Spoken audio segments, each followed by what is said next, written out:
What's up, guys? It's your girl Stacy Cake, your host for What's Hot, and today I'm here to give my review and reaction to big, widely talked about movie, Weapons. So I finally got the chance to see it, and I had to process my thoughts, guys. It's been I think over a week, maybe about a week.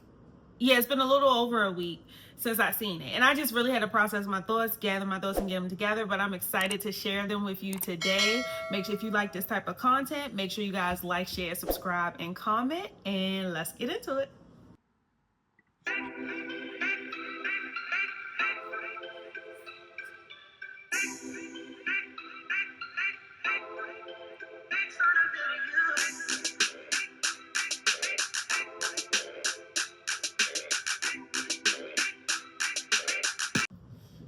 So let's break this down into pros and cons about Weapons, and then I'm going to give my rating for the movie at the end. So again, make sure you guys like, share, subscribe, and comment along the way. And let's kick it off with the pros.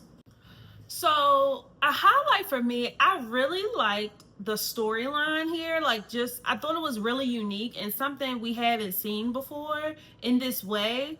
It was still managed to be scary and have jump scares, even though it wasn't about ghosts and demons and ghostly. I guess what's her name, Gladys, was kind of a demon a little bit, but you guys get my point. Like, it wasn't super ghostly, or it wasn't involving spirits, is what I'm trying to say. So I think they did a great job of like tackling this like in the almost like in the natural like kind of world with real humans, and still instilling that horror factor, because sometimes I feel like when horror movies don't necessarily have ghosts or like obvious demons, sometimes they just aren't scary. But I thought, while I didn't think it was a whole lot of like super scary moments in this, it had a few of them where it was like, oh, it had you jump. And of course, I'm going to get into visuals a little bit later about some of those scenes that I felt like scared me the most, or had like some of those most talked about jump scare moments. And then another thing, I thought it was digestible witchcraft. It wasn't super complicated. It was straightforward, to the point that us as viewers are able to like reenact what she did during the movie, and people are making TikToks and memes about it, breaking the sticks and all that. And they made it super digestible and ritualistic, in the sense that it was easy to process what was happening on camera. Now, is that for the better of the world? I don't know. I hope this wasn't a real ritual that they used in film, but for the ease of the viewer, I love just how they stuck to one ritual and just had her perform it repetitively. And I think that's what really parts that's going to stick with viewers and really made this movie a big success and something much talked about in content creation inspiration for content creation, because it just has those hook moments, those highlights. And so next, another thing I kind of like, that I was in debate on if I liked it when I was watching it, but after some time, I think I did like how they broke down the movie in sections by character. So we got to see things from different perspectives or different viewpoints of each character, and that's how they told the story. I thought that was very unique again, and very interesting, and really made this movie pop out and allowed us to get to know each character on a different level, and what their experience was and what their hand was in everything that was going on. I think everybody really liked who was it, James, the homeless junkie that was getting into it with Paul. A lot of people really liked him, and I love that we were able to kind of see everything from his viewpoint and what he was experiencing, because he was the first character to really discover the truth, and it was just very interesting that they chose him to be the one that we were able to see that through. So that I was sitting with whether or not I liked how they broke that down with the black screen with the text of the name of the character on a black black background. You guys, if you've seen the movie, you know what I'm talking about. Like how they broke it down into sections. I didn't really know if that resonated with me at first, but I think as I reflect, I really did like it. And again, it just added some character to the film. Another pro for me was really the acting in this film. I think all the cast members did a phenomenal and memorable job, especially like the children. Christopher, like it really like to embody the emotions that he was experiencing. He did a really great job for such a young kid. And obviously I already mentioned Austin Abrams playing the character of James. He definitely stood out to a lot of people. Even Josh Brolin, who played Archer. Archer was just like a very memorable character from the trailer, and seeing like his grief from trying to find his son and him going through those lengths, I just think was portrayed very well. Down to one of the things that really stood out to me was when he had the nightmare with Gladys in it, and he jumped up and said, "What the fuck?" Like I just thought that was really relatable and delivered very well, realistic and humorous at the same time. So I just think all the characters did a great job with that. Obviously, Julia Garner, amazing job playing Justine. Her kind of addiction to alcohol during these tough times, and her passion for teaching and students, I feel like was portrayed really well with the lines and the scenes that she was given, and her facial expressions of just kind of being sucked dry almost, which I think obviously lends to the storyline because Gladys was sucking people dry. Now, it was a little phony when she was sitting in that car falling asleep and didn't lock the doors. Like, girl, you on a stakeout and you know something weird happening and you got your doors unlocked and you pissy drunk and you knocked out. Why didn't you lock the doors? That's like my main beef with her that I just was kind of irritated about. But and she was like pressed about Paul. She made Paul cheat. She knows she liked Paul. Paul should have never even came and responded to her text message in the first place. That's what was gagging me. But I love how they intertwined that with the characters, and I just think they delivered it really well. But the gag was when Paul's wife or girlfriend Donna rolled up on Justine, grabbed her at the liquor store, and was like, "You slept with him?" And she said she didn't sleep with him. Y'all, I must be gullible because I believed her. I didn't think they had really slept together when she said that because, well, I guess in a lot of movies now they don't really wake up the characters naked, but like when they showed them they weren't naked, so I was like, oh, they ain't really sleep together. That he just was drunk and kind of just passed out there, whatever. But then when they showed Paul, they showed that they actually did sleep together. Oh my God, I believed Justine when she told Donna they didn't sleep together. So just the whole acting and everything, I think everybody pulled it off really well. It was very believable. It was memorable. The characters were very memorable. So shout out to the cast for just doing a great job. And Donna was like, whoop that trick, whoop that trick. And you know, Justine, we was rooting for you when it came to the kids, but when it came to Paul, you kind of deserved a little like, even though Paul should have never went, you knew what was up, sis. You knew what was up. You knew what was up. And speaking of some of those memorable scenes, I think that was another pro for me, was some of the scary scenes. Something that really stood out for me was obviously the basement scene. So Archer goes downstairs because he's like seeing the kids when he's running from the cop, when he's running from Paul and James. He runs downstairs. They're fighting. He ends up downstairs, and Gladys is hunched over with her little baldy McScaldy head, hunched over like that joint scared me. Now that really scared me. I don't know what I was expecting, but I didn't expect her to be down there in the corner. I thought she had left out or she was upstairs somewhere, and my expectation was she was gonna pop out on Christopher. His real name is Curry Christopher. I've been calling him Christopher. I knew that wasn't his real name. Alex, I've been saying Christopher, so replace the name Alex with Christopher. His last name in real life is Christopher. But Alex was, I thought she was upstairs and was going to pop out on Alex because, you know, Alex was in the room doing all the witchy stuff, the witchcraft stuff. So I thought she was gonna pop out on him, but when she popped out on Archer in the basement, I was like, oh, like I literally audibly screamed. And it hasn't been a movie that got me like that in a minute. Another scene I really liked was when Paul got stabbed in the face with them needles. Oh my God, I'd have died.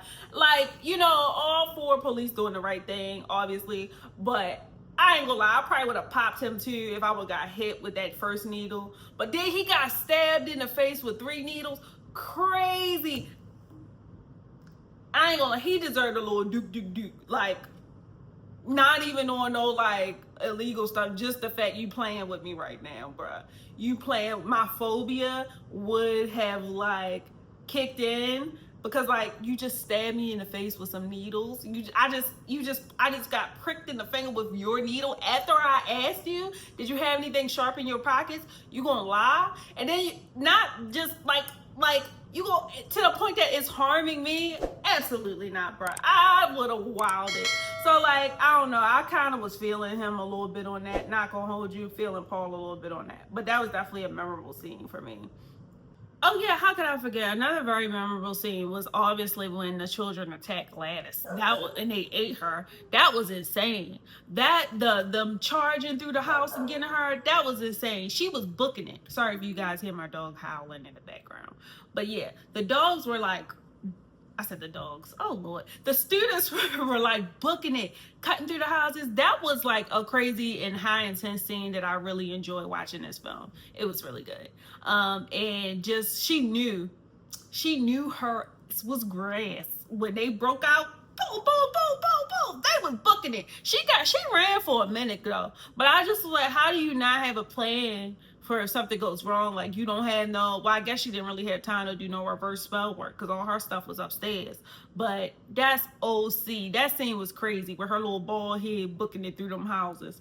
One of the things that was also memorable, I saw somebody bring up online, was the scene where the machine gun, when Archer was dreaming, when he was sleeping in his son's room, he had a nightmare or a dream, and it was the machine gun sitting over the house. And I saw someone's interpretation. Someone was like, they never explained why it was a giant machine gun over the house. And somebody was like, because she was using the children as weapons. And she was, but she wasn't really using the children so much as weapons. She was more so, to me, using the adults as weapons. But she was using, like, she had control over them. She didn't really use the children too much, from what I remember, like, because she was just feeding off of their youth and their lifeline. So, but she was weaponizing witchcraft, definitely. So I just thought that was an interesting interpretation of that gun being over the house during Archer's nightmare.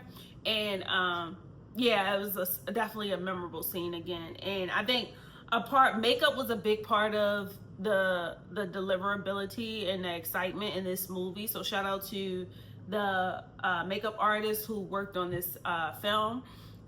Gladys's makeup was obviously very noticeable. The messiness of it, the kind of chaos going on her face was very noticeable, and it was actually unique because she kind of drew more attention to herself as like a loony bin when you think she would want to present more as normal, but she didn't. So it was a very interesting choice for them to make her makeup so chaotic, but I loved it, and it kind of give like clown, you know. And I love how when what's the one cast member, the main character, the one Julia Garner plays, her name is escaping me right now. The one Julia Garner plays, the main character, she was actually Justine. Justine was actually having a nightmare of her own, and she saw the little boy Alex in the back of her class with the makeup on his face. And it's given very much clown, like that's what it's given. So, but he essentially had Gladys's makeup on her face, and I think that use of kind of makeup to suggest what was going on or what things was tied to was very interesting, and kind of used as like a foreshadowing of who was doing what very early on in the film. So yeah, I love just the use of makeup in this film and how it led to the story and how it was a major part of the story, because I feel like that's not something we typically see in a lot of movies nowadays, and I think it just led to the memorability of this film. So one con for me was just that I feel like they did not show how Gladys was feeding off of the children.